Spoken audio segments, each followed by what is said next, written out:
I was going through a really bitch of a time, right? And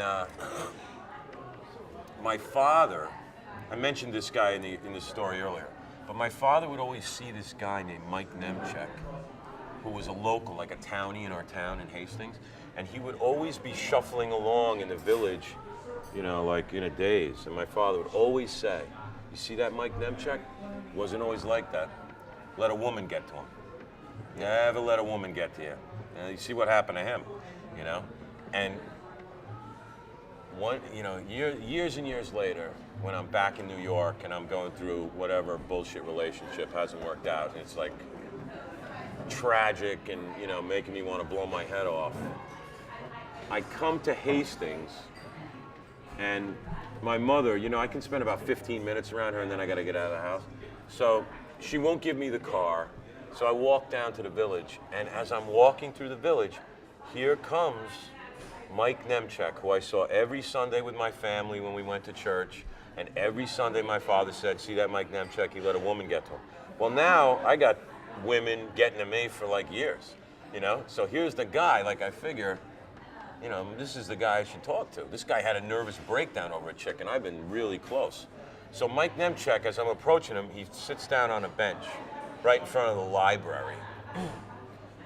So I walk up and I sit down next to Mike Nemchek. Now it's one-on-one with Mike Nemchek, right? And I finally, you know, when a guy's on heavy drugs, you don't really need to be a conversationalist. It's not like you got to fill in the dead space, because this guy doesn't even know you're there. So I'm sitting on the bench with him, and finally I go, "Hey, Mike." You know, he looks over like surprised to see somebody on the bench.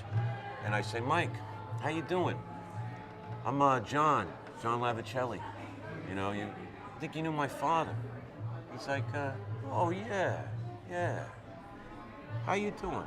I'm like, "Good." And I'm like, "Well, not really good, you know, I mean, actually, you know, I'm having a lot of fucking problems with this fucking chick. It's like, I know you know what that's like, you know?" You know, I don't know how to approach it, but I go, I guess you know what that's like." And he goes, "What's that?" And I'm like, "I'm having a problem with a girl. I was just, I don't want to drudge anything up, but my father always said, like, you know, you had some problems with some girls." "No, not that I can think of." I go, "You were never married or had something happen with a girl?" "No, never married. Never really was into any serious relationship." So I'm sitting on the bench going, what the fuck, you know?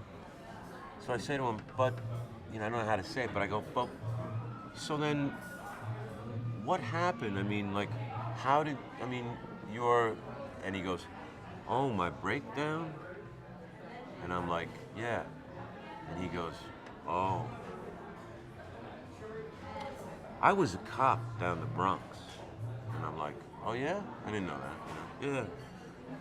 And I had a friend who owned a dump in Yonkers. Good friend. He had an old dog. And the old dog, he needed to be put down. But his wife, she couldn't do it. She couldn't take him to the vet. And her husband, he owned a dump. He didn't have the time to do it. So they called me, and they asked me if I would put the dog down, because I had a gun, because I was a cop in the Bronx." And I'm like, yeah, I know. So I said, "Sure." I went down the dump. I got the old dog. I dragged him over to a soft patch of earth so, you know, the bullet wouldn't come back up. And I got my gun. I took it out, and I put it down on top of that old dog's head. And the old dog, he looked up at me, and I looked down at him. And that's the last time I was a cop.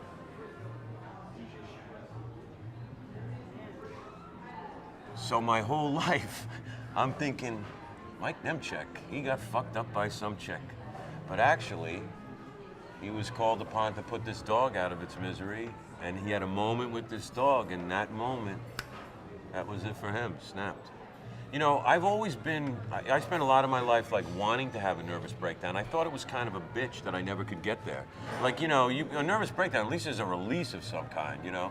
I would get close, I would feel like shit, but I'm like, come on, let's bring it on. You know, let's get fucking nuts here.